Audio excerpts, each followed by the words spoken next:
Salut à tous et bienvenue dans cette vidéo. Je me suis amusé comme un petit fou le moment où je l'ai enregistré parce que c'est le temps de l'assemblage. On a fait une diode, on a fait un bouton, on peut cliquer, on peut interagir avec le bouton. Assemblons tout ça pour faire le début d'un ce qu'on appelle un MVP, un Minimum Viable Product. Basiquement, créons notre microbit finalement. Donc cette vidéo-ci, je vais vous montrer un truc qui est extrêmement sympa dans Godot. On peut utiliser ce qu'on appelle des SVG. Donc la vidéo est un peu longue, mais c'est normal, c'est parce qu'on assemble un peu le tout. Il y a plein de petites choses à dire par-ci par-là, donc je vais les laisser jouer et on va discuter un peu par-dessus. Je vais vous montrer ce que c'est un SVG, comment on fait pour assembler tout ce qu'on a fait jusqu'à maintenant, le mettre ensemble, vérifier que ça marche et on sera super content. Une fois qu'on a réussi à faire ça, c'est trop cool et la vidéo suivante, elle est tout aussi fun parce que la vidéo suivante, je vous montre comment on fait pour modder, c'est-à-dire charger du code comme ici, mais à l'intérieur de notre petit simulateur. Donc voilà, je me réjouis de faire cette vidéo-ci. La suivante, c'est celle qui est après. Donc c'est parti. Alors, cette vidéo-ci, on a fait un bouton. Et notre petit microbit, il fait 42 mm sur 52 précisément. Je vais les remesurer pour être vérifié sur ceux qui sont dans la vraie vie. On pourrait utiliser des modèles 3D qui sont sur Sketchfab ou sur Cult 3D. D'ailleurs, celui-là est extrêmement détaillé. Le gars a vraiment pris le temps de faire chacun des composants et tout. Sauf que c'est sous licence, donc déjà je peux pas l'utiliser. Et il faut payer. Donc du coup, si vous voulez l'utiliser dans votre projet, je vous invite vraiment à le faire. Elle est bien foutue. J'ai été voir, je l'ai acheté, donc j'ai pu voir les composants. Ils sont tous bien foutus. Il y a tous les fichiers avec. C'est magnifique.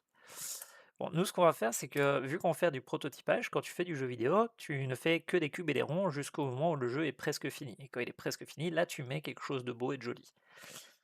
Du coup, on va plutôt utiliser une image, ça nous suffira. Et il s'avère que sur le site de Microbit, il y a l'image et le SVG. Ça ressemble à ça.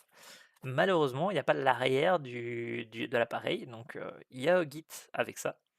Je suis allé sur le guide de microbit-svg et là, on a tous les arrières, toutes les couleurs du A et du 2, l'avant et l'arrière, et en format PNG et SVG. PNG, ça veut dire que c'est une image, SVG, ça veut dire que c'est des courbes mathématiques pour dessiner des couleurs.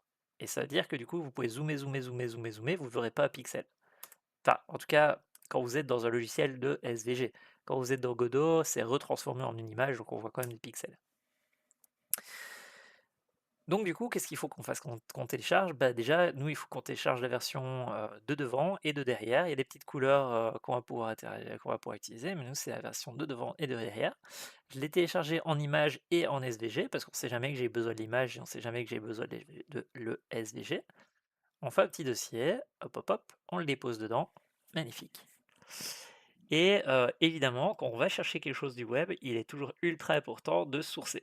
Donc vous pouvez mettre un URL comme ça, ou vous pouvez créer un petit fichier de texte, un petit fichier avec source.txt, et puis vous prenez l'URL, vous le mettez dans le fichier, et comme ça vous êtes sûr qu'il n'y a pas de problème.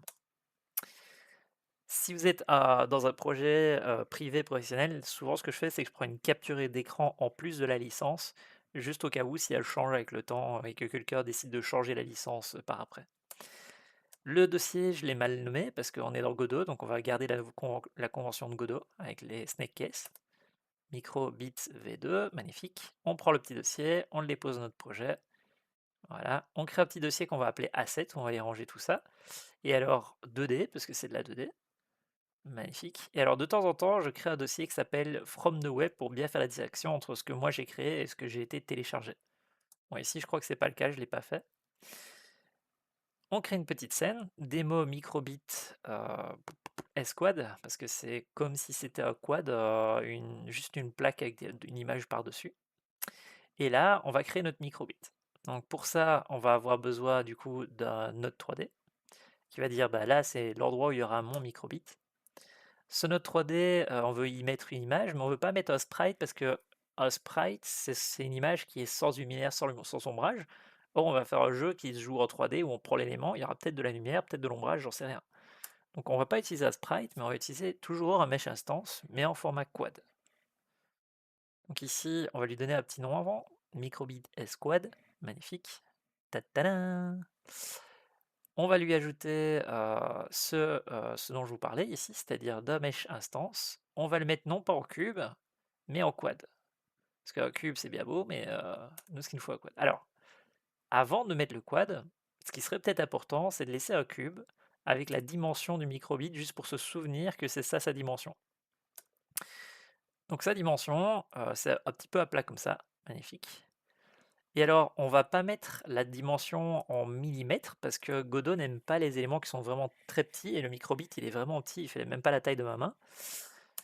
Donc on va plutôt faire un gros bloc de 1 mètre sur 1 mètre qui respecte ces conventions de 42 sur 52. Donc si on fait 42 divisé par 52, ou 52 divisé par 42, on a ce chiffre-là. Donc 52 divisé par ça va donner ça. Donc si je prends ça et que je l'applique ici sur le Y, c'est le Y ou le X, je me souviens plus. Le Y, 42 divisé par 52. Attention que on peut faire des additions, des multiplications, des opérations mathématiques dans ces cases-là. Mais attention que si je mets pas le poids 0, c'est un entier. Donc il faut mettre poids 0 pour que ça soit flottant. Et voilà, 42 divisé par 52, ça donne un ratio ici de 0,808. Voilà, magnifique. Et ça, c'est le ratio qu'on va devoir respecter. Donc lui, il fait 1 mètre. Et lui, il fait du coup 0,80. Quand on va rétrécir l'objet en tant que tel, là, on va pouvoir le rétrécir en tout petit dans notre jeu. Mais quand on travaille dessus, on va le garder en un ratio de A à A. Alors, du coup, ça, c'est le volume qu'on va pouvoir utiliser. Maintenant, on peut rajouter le fameux quad dont je vous parlais. Donc ça, c'est la size, pour se souvenir. Magnifique. Je mets les chiffres pour qu'on se souvienne de ce que c'était. Mhm. Alors, j'ai mesuré, c'est à 1,6 mm. C'est pas 16 mm, mais 1,6. C'est juste que j'hésitais à mettre le underscore. Yep. Alors pareil, ici, pour avoir la dimension, on fait 16 divisé par 52. C'est là que je me suis aperçu que je me suis gouré. C'est bien A millimètre,6. Donc 1,6 divisé par 52. Et voilà, ça c'est la taille qu'il devrait faire réellement, en fait. Bon, moi j'aime bien le faire commencer un petit peu plus loin, pas au centre. Donc je l'ai un tout petit peu déplacé par là. Voilà. Maintenant, ce qui va se passer, c'est qu'il va nous falloir ce fameux quad dont je vous parle. Donc on va dire ici, non pas un cube, mais un quad. Un quad, c'est en fait c'est quand vous mettez deux triangles ensemble pour faire un carré. Et alors, selon le game engine, vous pouvez voir des deux côtés. Mais en Godot, normalement, on voit que d'un côté, comme pour Unity. Donc ça veut dire que ici, si on regarde du côté, de l'autre côté, on va avoir du transparent, et de ce côté-ci, on va voir la surface. Pareil, hein, donc du coup, on veut la même dimension. Donc je fais 42 divisé par 52. Voilà, ça va être la face de frontale.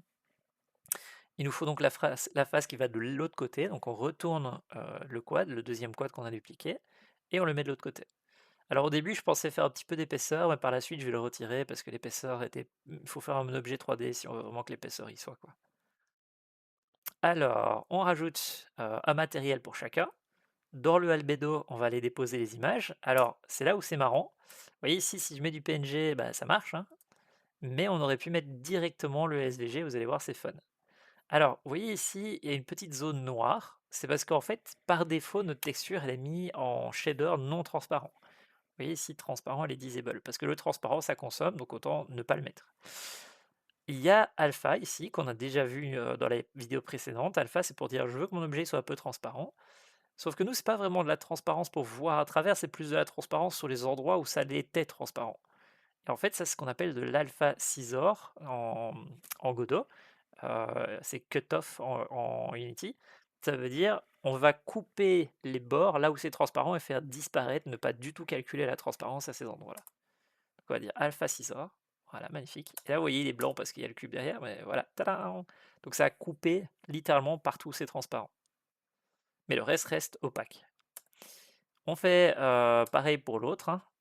Voilà, magnifique. On dépose et tada, on a un joli petit microbit plat.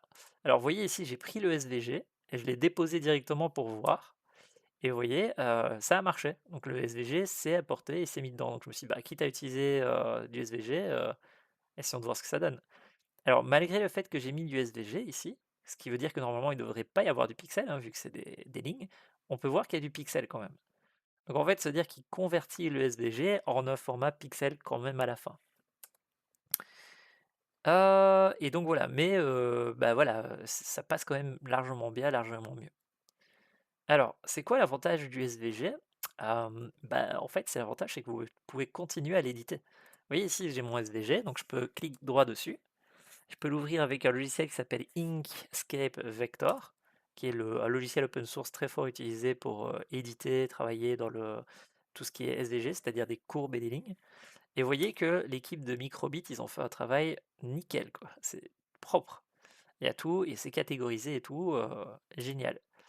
Donc moi, ce que j'aurais bien voulu faire, c'est retirer l'ombrage qui est tout autour. Je sais pas si vous avez vu, mais il y a une sorte d'ombrage sur l'objet 3D que je n'aime pas. Donc on va ouvrir le SVG, pop pop pop, je fais pause quand on est là. Vous voyez, ici, il y a une sorte d'ombrage. Et ça, je le veux pas dans mon jeu. Bah, c'est pas grave, je vais sur Shadow. Alors je peux soit le supprimer, soit pousser sur le petit œil là pour dire je ne veux pas le voir. Bon, vu que moi j'en aurais jamais besoin, je l'ai viré. Voilà, on fait pareil pour l'autre, hein. On l'ouvre avec Inkscape, on va sur l'ombre et on vire l'ombre. Alors vous voyez que c'était un format un peu différent, sûrement deux personnes différentes qui l'ont fait. Je vais essayer de trouver c'est où l'ombre. Shadow, voilà, magnifique. Je l'ai retiré. Et voilà, alors du coup le cutout va un peu mieux se faire, un peu plus proprement, parce que du coup il n'y aura plus l'ombre. Donc là, on le voit pas dans cette vidéo-ci, mais ça va aider. Alors ici, vous pouvez voir qu'on a une petite problématique. Je sais pas si vous voyez, mais cet espace-là a pas l'air d'être au bon endroit. Alors lequel est pas au bon endroit? Est-ce que lui il est bien au bon endroit? Est-ce que lui il est au bon endroit? On n'a aucune idée. Donc je me suis dit, c'est pas grave, regarde, on va déjà aller vérifier ça. Donc je fais un petit cube. Ce petit cube ici, je vais faire prendre la taille d'un côté. Donc je vais essayer de le mettre le plus calé possible sur un côté de l'objet. Voilà, comme ça. En me disant, bah on sait jamais que si ça c'est bien respecté des deux côtés, c'est bon. Mais je me suis aperçu que ça l'était pas. Donc spoiler, ça l'est pas. Donc ici, vous voyez, je prends l'autre et on peut voir que malgré que j'ai déposé les mêmes images dedans, bah, on peut constater que c'est pas les mêmes USB ici, prises USB. Du coup, est-ce que c'est les prises qui sont mal faites ou est-ce que c'est la forme ici qui est mal faite ou mon apport qui est mal fait? Il s'avère que ce sera ce truc-là qui est mal fait. Mais donc du coup, là pour l'instant, on n'en sait rien. J'essaie juste de voir un petit peu et je vois qu'il est un peu plus gros. Je suis en mode, pas bien, ça, pas chouette, pas chouette. Donc il va falloir qu'on essaye de déterminer ça. Alors comment je peux déterminer ça? Bah, première chose que je peux faire, c'est je fais un cube, je l'agrandis comme ça. J'essaie de faire qu'il ait pile poil la taille le plus proche possible, dans les mesures du possible, hein, parce que ça reste du prototype. Voilà, comme ça. Et on va essayer de faire que ça colle bien au bord là-bas. Là, du mieux qu'on peut. Pareil de l'autre côté, magnifique. Et puis on va aller vérifier de l'autre côté si ça fait pareil. Alors vous voyez que c'est pas toujours super délicat. On fait comme on peut. On peut voir qu'il y a quand même des petites nuances, donc on va essayer de le taper le mieux possible ici, au moins d'un côté. Voilà, magnifique. Puis de l'autre. Voilà, donc là on les a alignés au niveau de ce bord-là, donc on va les vérifier de l'autre. Je prends le cube, je le déplace un petit peu. Voilà, est-ce que c'est aligné? Ça a l'air, hein? Ça a l'air aligné. Donc malgré le fait que c'est aligné, bah, le pin il est toujours pas bien placé. Donc en gros ça veut dire que niveau de la surface, il n'y a pas de problème, mais niveau du port USB, les deux personnes qui ont fait ça sont pas les mêmes, et donc du coup, c'est pas les mêmes ports. Donc il faudrait que je les cache. Vu que c'est des SVG, bah, parfait, je peux venir, je peux juste dire, bah, tu me le caches, hein. Donc on va essayer de double-cliquer dessus jusqu'à ce qu'on le trouve. Guigné, c'est pas là, c'est pas là, voilà, ça devrait être celui-là, voilà. Et donc en fait, je l'ai supprimé, j'aurais pu juste le camoufler, mais je l'ai supprimé. Hop, hop, hop, voilà. Camoufler, c'est mieux. Comme ça, on le garde au cas où si j'en ai besoin plus tard. Faut que j'aille dans l'autre aussi, hein, pareil. On camoufle le micro USB qui est tout en dessous ici. On va attendre que je le trouve. Voilà, magnifique. Je sauvegarde, ce qui veut dire qu'elle n'est pas disparue, elle est juste ignorée. Et quand je reviens dans Godot, tada! Ah, c'est trop cool le SVG. Et donc, voilà, magnifique. Mais du coup, est-ce qu'au-dessus et en dessous, les formats sont respectés entre les deux images? On va vérifier, on met le cube, on le met correctement. On va de l'autre côté, on voit que c'est le même endroit, ça a l'air d'être la même chose.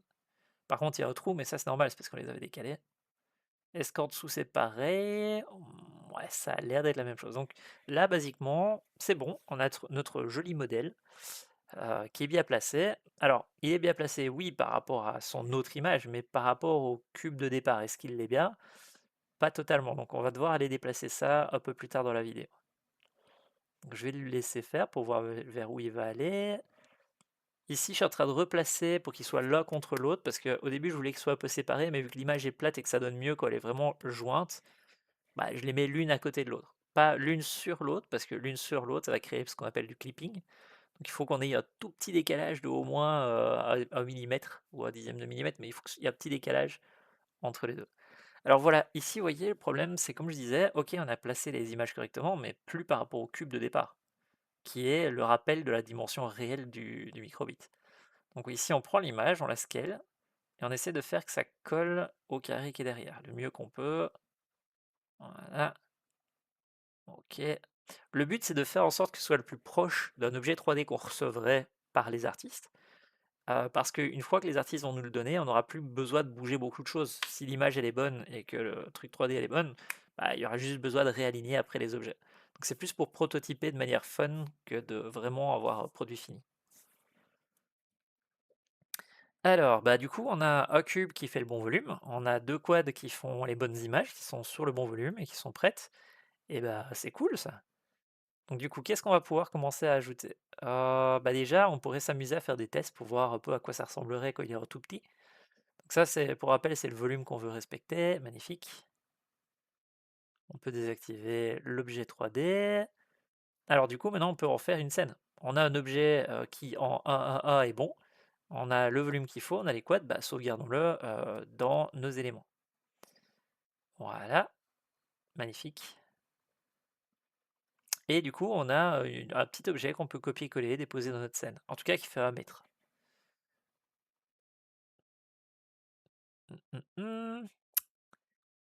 Alors en tout petit, ça ressemblerait à quoi? Bah, si on vient et qu'on fait 52 divisé par 1000, avec point 0 hein, derrière, tada! Voilà, on a notre tout petit microbit minuscule qui fait bah, du coup 5 centimètres. Poulou! C'était pas beau? Bon, quand vous le mettez dans un jeu, évidemment, c'est plus représentatif que là, au plein milieu de la scène, mais on peut déjà voir que ça, c'est petit. Ok, donc on va le remettre à 1, parce que nous, notre but, c'est pas de l'avoir en tout petit, c'est de travailler dessus quand il est en tout grand. Et alors, il y a le concept de façade qu'on va devoir voir ensemble plus tard, qui est le fait de faire un objet qui a de la complexité, c'est-à-dire il a des LED, il a des boutons, il a des accéléromètres, il a des lumières et tout, il a plein de choses derrière, mais l'utilisateur final, lui, il s'en fout, il a juste envie de dire, bah moi c'est LED à ceci. Donc une façade, c'est comme une sorte de raccourci simplifié en mode, tiens, tu prends ça, j'ai tout prévu pour toi, t'inquiète pas mon petit loulou. Donc ça, c'est ce qu'on va voir par la suite, c'est comment simplifier la vie pour les utilisateurs finaux et cacher la complexité. Donc c'est pour ça que je l'ai appelé Microbit with Code Quad Façade, parce qu'il y aura du code et il y aura un code de façade qui permet d'utiliser simplement. Malgré que ce qu'on fait derrière, nous, ça va être bien complexe. On aura des cubes, des régions, on aura des boutons, des LED, des scripts qui gèrent les LED, enfin vous voyez l'idée quoi. Ok, magnifique. Du coup, on a notre magnifique quad qui est une scène et notre autre scène qui, elle, aura du code. C'est ça qu'on essaie d'avoir. Donc on a une scène dans une scène, en gros. C'est ça que je veux dire. Une scène avec du code qui possède une scène avec le visuel. Magnifique. Alors, bah du coup, on va sauvegarder cette scène-là hein, dans mes souvenirs. Pop, pop, pom.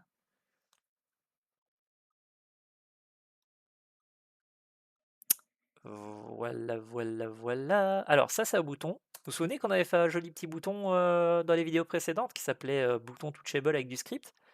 Bah c'est ça l'avantage des scènes, c'est qu'on peut les déposer, les utiliser. Bah du coup, on va le rétrécir, hein. Voilà. Alors, mon truc, quand on le mesure, il fait 6 millimètres sur un volume de 1 mètre. Ça donne 6,3 divisé par 1000. Et donc du coup, hop, hop, hop. Alors au début j'ai fait ça, et puis je me suis dit, bah en fait, non, ça on va juste scaler jusqu'à ce que ça fasse la bonne taille. Voilà, alors on scale, magnifique, ça rentre sur l'image, magnifique, encore un petit peu, et voilà. Bon, on n'a pas scalé avec du millimétrage, parce que il fallait calculer le ratio par rapport à un autre, mais on a notre joli petit cube. On vérifie qu'il est bien placé, magnifique. Donc il nous en faut un deuxième, donc on duplique le préfab, enfin la scène, désolé, je viens d'Unity, donc je l'appellerai tout le temps un préfab, mon cerveau il est comme ça maintenant. On prend le troisième bouton qui sera le reset. Vous voyez, un bouton ici, ça permet de redémarrer l'appareil. Quand vous cliquez dessus, ça relance le script, ça remet tout à zéro. Ça pourrait être utile pour notre projet parce que du coup, ça permet de relancer le script qu'on a chargé dans la board. Magnifique. Donc là, on a trois jolis petits boutons. On va quand même les renommer A, B et reset, hein. A, B, reset. Magnifique. Bon, bah du coup, ça, c'est notre démo. Il nous faudra donc une petite caméra pour le voir. Voilà. Une petite lumière aussi, parce que vu que c'est pas de unshaded, bah, c'est-à-dire que dans le noir, ce sera tout gris. Donc on va rajouter un petit peu de lumière, histoire de voir quand même ce magnifique composant électronique. Voilà. Et alors ici, le problème c'est que ce bouton-là, il traversait le mur, donc j'essaie de le faire passer de l'autre côté, qu'il soit pas dedans, parce que sinon il y aura du flickering, parce que les faces sont l'une sur l'autre, et donc c'est pas bien. On les décale juste un tout petit peu, quelques petites différences. Voilà. Et ben voilà, ça ressemble à quelque chose, vous avez vu? Bon, par contre, du coup, tout doucement, il va falloir penser à mettre les LED. Est-ce qu'on les met maintenant? Me souviens plus si je les ajoute tout de suite. Mais déjà, je vérifie que ça marche. Tada, ça marche. Ici, c'est quoi que je suis en train de changer? Ah oui, alors ce qui est chiant, c'est qu'on aimerait bien mettre les LED, mais il y a déjà des LED dans l'image. Mais l'avantage du SVG, bah, c'est qu'on peut désactiver ce qu'on n'aime pas. Donc ici, je vais essayer de chercher les LED et je vais les désactiver. Mhm. Alors déjà, on le met en bleu, parce que bleu, c'est celui par défaut au niveau de la couleur. Ici, vous voyez, il y a rouge, yellow, blue. C'est pour les cours avec les étudiants, parce que c'est fait pour que les étudiants puissent apprendre l'informatique. J'ai désactivé les LED et tada! Magnifique! Alors, maintenant qu'on a ce truc bleu et les LED désactivés, on va pouvoir essayer de mettre nos LED. Alors, elles sont où nos LED? On prend la fameuse scène de LED qu'on avait fait ensemble au tout début, celle avec la vidéo super longue et chiante, qui nous apprenait à faire des tableaux à 2 dimensions. Et alors ici, je l'ai mal fait parce que j'avais la flemme et que j'avais trop envie de voir le truc fonctionner. J'ai juste scalé comme un gros porc dans tous les sens jusqu'à ce que ça marche. Ici, vous voyez, je vais prendre les cubes rouges là, je vais essayer de les taper le mieux que je peux, vas-y, comme ça, puis tu scales, puis tu grandis, tu essaies de faire en sorte que ça colle. Voilà. Et alors là, c'est là où on sent un peu mon inexpérimentation dans les scènes de Godot. Parce que c'est vrai que ce que j'aurais pu faire, c'est refaire une nouvelle scène qui hérite de la LED et puis faire une toute petite de LED et faire en sorte que on refasse. Enfin, il y a une autre méthode que faire ce que moi j'ai fait là, mais ça marchait. Voilà, donc l'idée c'est d'essayer de jauger, de calibrer, c'est de pas perdre trop de temps à toutes les placer sans tout casser. Parce qu'évidemment, il ne faut pas les déplacer, parce que si on les copie-colle et qu'on les duplique, on se retrouve à devoir remettre les scripts correctement. Le but c'est de garder la scène comme elle est en faisant clic droit, edit local et essayer de faire comme on peut pour les placer. Vous voyez, ici c'est juste moi qui essaie de les placer le mieux possible, de les rendre toutes petites, de les redéplacer, etc. etc. Bon, c'est pas très passionnant, c'est pour ça que je skip des parties. On les place, on fait comme on peut pour qu'elles ne traversent pas de l'autre côté. Et tada! Vous voyez, le script, on l'avait mis en automatique. Quand on avait arrêté de travailler sur le script dans la vidéo précédente, on n'avait pas fait un truc qui permet d'activer ou de désactiver. On avait juste dit au tout début, tu fais ceci pour qu'on puisse faire des tests. Donc il faudrait peut-être aller désactiver ce bout de code là, histoire qu'il ne se fasse pas tout seul. Et alors vous voyez, on avait fait des clears, des turn-on, des random et tout. Donc basiquement, maintenant, on va pouvoir utiliser ça en soi. Donc on va pouvoir aller cliquer sur nos boutons et dire quand tu cliques sur le bouton, ça fait cette action. Donc ici, pop, pop, pop, on va dans le down, ici, par rapport à celui-là. Ah, il y a Godot qui a craché, j'avais oublié. Voilà. On va dans le down, yep, et on lui dit, j'aimerais bien me connecter. J'aimerais bien me connecter à quoi? Ici, à notre display LED, c'est-à-dire celui-là, Array Matrix LED 555, là. Et on a toutes les méthodes qu'on avait faites ensemble. Et dans les méthodes qu'on avait faites, il y a tourner tout vrai, tourner tout faux, clear, test round, il y a set LED random. Donc ici, on va pouvoir utiliser A qui est random et A qui est off. Donc j'ai mis un qui a, parce que j'ai passé une petite étape, voilà. Il y en a, celui-là, il remet tout à vrai, et celui-là, il va mettre de l'aléatoire. Tada! Magnifique! Bon, c'est pas avec du code, mais ça permet déjà de voir que ça marche, c'est cool. Et donc, voilà. J'étais trop fier quand j'ai assemblé tout ça, parce qu'on a enfin un petit microbit qui fonctionne avec des petites LED et des boutons, c'est le début de la gloire. Celui-là, cet objet-là, cette scène-là, plutôt que de la sauvegarder dans éléments, je l'ai sauvegardé dans un dossier qui s'appelle Core, juste pour dire, attention, cette scène-là est très importante par rapport au projet. Voilà. Parce que c'est la façade, c'est le truc que les gens vont utiliser. Ils vont juste déposer ce truc-là dans leur projet et avoir un microbit qui est utilisable. Avec du code qui est tout prêt, l'objet 3D qui est tout prêt. C'est pour ça que je l'ai mis dans un dossier un peu à part.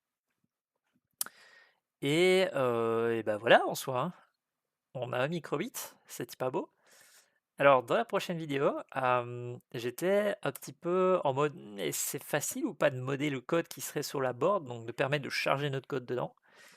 Et je sais qu'en théorie, Godot, on peut charger du code à la volée, vu que c'est un code interprété, c'est-à-dire on peut coder en live dans Godot et même dans le jeu qu'on a produit et le charger dedans. Je voulais vérifier, et la prochaine vidéo, c'est ça. Comment on fait pour modder le code d'un jeu qu'on ferait? À tout de suite.